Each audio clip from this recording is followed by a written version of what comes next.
2011 চনৰ লোকপিয়ল সামৰি কিছু জেনেৰেল নলেজৰ প্ৰশ্ন উত্তৰ আলোচনা কৰিবলৈ লোৱা হৈছে এই ভিডিঅ'টোৰ যোগেদি আৰু ইয়াত 20টা প্ৰশ্ন উত্তৰ আলোচনা কৰা হ'ব আৰু এইবোৰ প্ৰতিযোগিতামূলক পৰীক্ষা তথা বিভিন্ন এন্ট্ৰেন্স এক্সামসমূহৰ বাবে খুবেই গুৰুত্বপূৰ্ণ প্ৰথম প্ৰশ্ন 2011 চনৰ লোকপিয়ল অনুসৰি আটাইতকৈ বেছি জনসংখ্যা থকা ৰাজ্য কোনখন 2011 চনৰ লোকপিয়ল অনুসৰি ভাৰতবৰ্ষৰ আটাইতকৈ বেছি জনসংখ্যা থকা ৰাজ্য হ'ল উত্তৰ প্ৰদেশ উত্তৰ প্ৰদেশত আটাইতকৈ বেছি জনসংখ্যা পোৱা গৈছে দ্বিতীয় প্ৰশ্ন কুলাৰত খনি আছে কিহৰ খনি পোৱা যায় আৰু কোন ৰাজ্যত অৱস্থিত কুলাৰত সোণৰ খনি পোৱা যায় আৰু ই অন্ধ্ৰ প্ৰদেশত অৱস্থিত কুলাৰত সোণৰ খনি পোৱা যায় ই অন্ধ্ৰ প্ৰদেশত অৱস্থিত 2011 চনৰ লোকপিয়ল অনুসৰি কম জনসংখ্যাৰ ঘনত্ব থকা ৰাজ্য কোনখন জনসংখ্যাৰ ঘনত্ব আটাইতকৈ কম থকা ৰাজ্যখন হ'ল অৰুণাচল প্ৰদেশ ইয়াৰ প্ৰতি বৰ্গ কিলোমিটাৰত 17 জন জনসংখ্যা পোৱা যায় 17 জন মুম্বাই হাই কিহৰ বাবে বিখ্যাত মুম্বাই হাই এই প্ৰশ্নটো পৰীক্ষা এটাত আহিছিল আৰু ইয়াত 4টা অপচন দিয়া হৈছিল সোণৰ ভাণ্ডাৰ ফিল্ম নিৰ্মাণ কৰা হয় য'ত বোলছবি নিৰ্মাণ কৰা হয় কয়লাৰ ভাণ্ডাৰ পেট্ৰলিয়ামৰ ভাণ্ডাৰ ইয়াৰ শুদ্ধ উত্তৰ হ'ব পেট্ৰলিয়ামৰ ভাণ্ডাৰ পেট্ৰলিয়ামৰ খনি আছে ইয়াতে ৰাণীখেত নামৰ ঠাই কোন ৰাজ্যত অৱস্থিত ৰাণীখেত আমাৰ যিসকল স্পৰ্টছ পাৰ্সন আছে তেওঁলোকে ভাৰতবৰ্ষৰ স্পৰ্টছ পাৰ্সনখিনিয়ে প্ৰায় গম পায় ৰাণীখেত য'ত নেকি মাৰাথন বা এথলেটিক্সৰ বিভিন্ন খেল ধেমালিসমূহ প্ৰেক্টিছ কৰে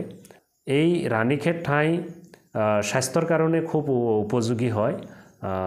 ভাৰতবৰ্ষৰ উত্তৰাখণ্ডত অৱস্থিত 2011 চনৰ লোকপিয়ল অনুসৰি আটাইতকৈ বেছি সাক্ষৰতাৰ হাৰ থকা ৰাজ্য কোনখন ইয়াৰ উত্তৰ হ'ব কেৰালা ভাৰতবৰ্ষৰ কেৰালাত সাক্ষৰতাৰ হাৰ আটাইতকৈ বেছি চিল্কা হ্ৰদ ভাৰতবৰ্ষৰ কোন ৰাজ্যত অৱস্থিত চিল্কা হ্ৰদ ভাৰতবৰ্ষৰ উৰিষ্যা ৰাজ্যত উৰিষ্যাত অৱস্থিত গংগোত্ৰী গ্লেচিয়াৰ কোন ৰাজ্যত অৱস্থিত গংগোত্ৰী গ্লেচিয়াৰৰ পৰা গংগা নদীৰ উৎপত্তি হৈছে আৰু ই ভাৰতবৰ্ষৰ উত্তৰাখণ্ডত অৱস্থিত 2011 চনৰ লোকপিয়ল অনুসৰি ভাৰতবৰ্ষৰ কোনখন ৰাজ্যত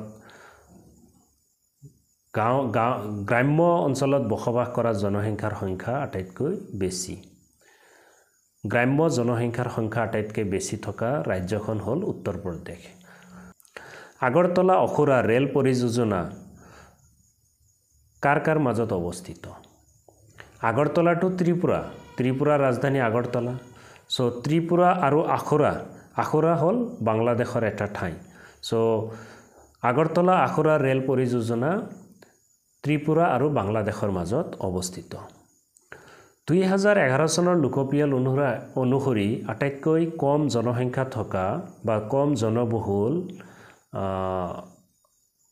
কেন্দ্ৰীয় শাসিত অঞ্চল কোনটো আটাইতকৈ কম জনবহুল কেন্দ্ৰীয় শাসিত অঞ্চল হ'ল লক্ষদ্বীপ 2011 চনৰ লোকপিয়ল অনুসৰি আটাইতকৈ বেছি শিশুৰ লিংগ অনুপাত আটাইতকৈ বেছি থকা ৰাজ্য কোনখন child sex ratio' is highest in which state of India child sex ratio' highest থকা বা বেছি থকা ৰাজ্যটো হ'ল অৰুণাচল প্ৰদেশ 972 0 পৰা 6 ইয়াৰ্ছৰ ল'ৰা ছোৱালীৰ যি সেক্স ৰেশিঅ' এইটো অৰুণাচলত আটাইতকৈ বেছি সো ভাৰতবৰ্ষৰ কোনখন ৰাজ্যক পঞ্চ নদীৰ দেশ বুলি জনা যায় ইয়াৰ উত্তৰ হ'ব পাঞ্জাবত 5টা নদী আছে প্ৰধানকৈ যাদুগোড়া খনি কিহৰ বাবে বিখ্যাত আৰু কোন ৰাজ্যত অৱস্থিত যাদুগোড়া খনি ভাৰতবৰ্ষৰ ভিতৰত প্ৰথম ইউৰেনিয়াম আহৰণ কৰা খনি আৰু ই ভাৰতবৰ্ষৰ ঝাৰখণ্ডত অৱস্থিত আৰু প্ৰথম সেই ঠাইৰ পৰা ইউৰেনিয়াম আহৰণ কৰা হয় কোশি নদী ভাৰতবৰ্ষৰ কোন ৰাজ্যৰ প্ৰধান নদী কোশি নদী বিহাৰৰ দুখ বুলি কোৱা হয় আৰু বিহাৰৰ প্ৰধান নদী যেনেকৈ দামোদৰ নদী বেংগলৰ বা সৰ অফ বেংগল বুলি জনা যায় দামোদৰক পশ্চিম বংগৰ দুখ বুলি জনা যায় তেনেকৈ কোশি নদীক বিহাৰৰ দুখ বুলি জনা যায় আৰু বিহাৰৰ প্ৰধান নদী ভাৰতবৰ্ষৰ কোনখন ৰাজ্যত সৰ্বাধিক মেংগানিজ উৎপাদন হয় মেংগানিজ উৎপাদন কৰা সৰ্বাধিক মেংগানিজ উৎপাদন কৰা ৰাজ্য হ'ল মধ্য প্ৰদেশ গোদাবৰী নদীৰ উৎপত্তি স্থল ক'ত গোদাবৰী নদীৰ উৎপত্তি হৈছে মহাৰাষ্ট্ৰৰ নাসিক জিলাৰ পৰা নাসিক জিলাৰ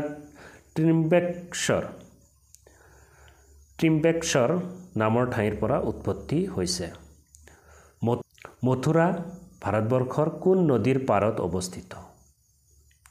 মথুৰা ভাৰতবৰ্ষৰ যমুনা নদীৰ পাৰত অৱস্থিত এটি টাউন 2011 চনৰ লোকপিয়ল অনুসৰি আটাইতকৈ কম জনসংখ্যা থকা ৰাজ্য কোনখন 2011 চনৰ লোকপিয়ল অনুসৰি আটাইতকৈ কম জনসংখ্যা থকা ৰাজ্য হ'ল ছিকিম আজিৰ ভিডিঅ'ত এই 20টা প্ৰশ্ন উত্তৰ আলোচনা কৰিলোঁ আশা কৰোঁ এই প্ৰশ্ন উত্তৰসমূহ সকলোৰে বাবে লাভদায়ক হ'ব থ্যাংক ইউ সো মাচ জয়